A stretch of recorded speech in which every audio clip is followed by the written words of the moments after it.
Friends, welcome to my channel Sirisha's life style. ఈరోజు ఎంతో సింపుల్గా ఈజీగా చేసుకునే ఎగ్ కర్రీ ఎలా చేయాలో చూసేద్దాం.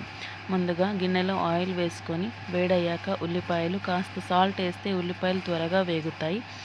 ఇప్పుడు ఉల్లిపాయలో కస్తూరి మేతి వేయాలి.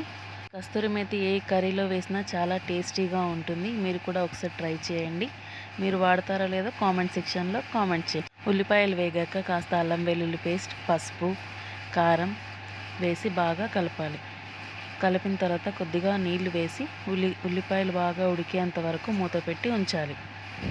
ఇప్పుడు ఒక్కొక్కటిగా గుడ్లు పగలగొట్టి అందులో వేసుకోవాలి.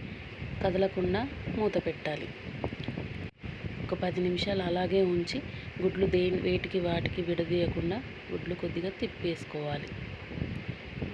తిప్పేసి మరికొద్దిసేపు మూత పెట్టి ఉంచాలి.